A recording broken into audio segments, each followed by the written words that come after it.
Easy steno YouTube channel पर आप सभी का स्वागत है। डिक्टेशन 5 सेकंड बाद स्टार्ट होगी। Ready start.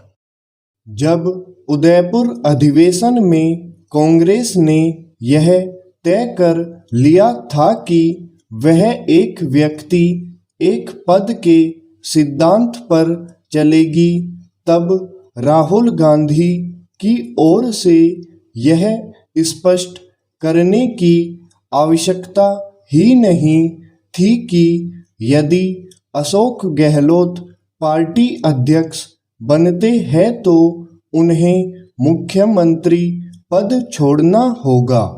अच्छा होता कि लगे हाथ वह यह भी साफ कर देते कि अशोक गहलोत के कांग्रेस अध्यक्ष बनने की सूरत में सचिन पायलट राजस्थान के मुख्यमंत्री बनेंगे या नहीं।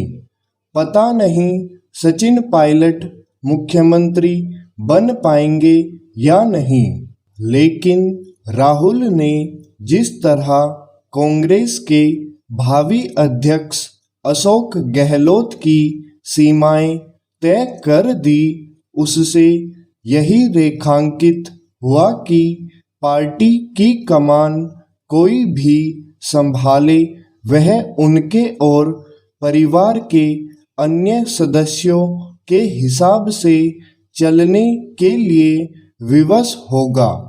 इसका एक अर्थ यह भी है कि परिवार शीर्ष पर बना रहेगा, क्योंकि अशोक गहलोत न केवल गांधी परिवार की पसंद बताए जा रहे, बल्कि ऐसे संकेत भी दिए जा रहे कि इस परिवार के सबसे विश्वास पात्र वही है। इसलिए अध्यक्ष पद के लिए होने वाला चुनाव एक औपचारिकता ही है। अध्यक्ष पद के चुनाव के पहले अशोक गहलोत का गांधी परिवार के सदस्यों और विशेष रूप से सोनिया गांधी से बार बार मिलना यही इंगित करता है कि परिवार उन्हें ही भावी अध्यक्ष के रूप में देखना चाहता है। इसकी भी अनदेखी नहीं की जा सकती कि अशोक गहलोत के खिलाफ चुनाव लड़ने की तैयारी कर रहे शशि थरूर को भी सोनिया गांधी से मिलकर इसके लिए अनुमति लेनी पड़ती है।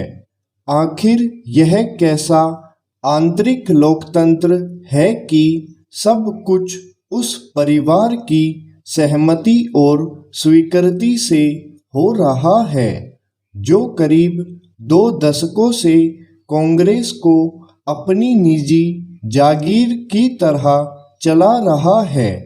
यदि कांग्रेस को अध्यक्ष पद के चुनाव के नाम पर औपचारिकता का ही परिचय देना था तो फिर अच्छा होता कि चुनाव कराए ही न जाते।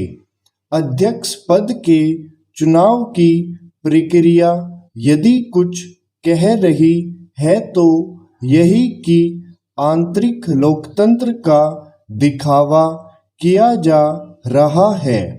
इस दिखावे से कांग्रेस यह दावा करने में भले समर्थ हो जाए कि आखिरकार उसने अपने नए अध्यक्ष का चुनाव कर लिया, लेकिन इससे पार्टी में आंतरिक लोकतंत्र की जड़ों को मजबूती नहीं मिलने वाली। कहने को तो राहुल गांधी भारत जोड़ो यात्रा का नेतृत्व करने के बजाय उसमें भागीदारी कर रहे हैं, लेकिन यह किसी से छिपा नहीं कि वही पार्टी की समस्त गतिविधियों के केंद्र में है। इन गतिविधियों से यही पता चलता है कि इस यात्रा का मूल उद्देश्य राहुल को कांग्रेस के सर्वोपरि नेता के रूप में स्थापित करना है। अच्छा हो कि चुनाव आयोग को ऐसे अधिकार मिले जिससे वह राजनीतिक दलों में आंतरिक लोकतंत्र के नाम पर किए जाने वाले दिखावे के रोग का उपचार कर सके। स्टॉप।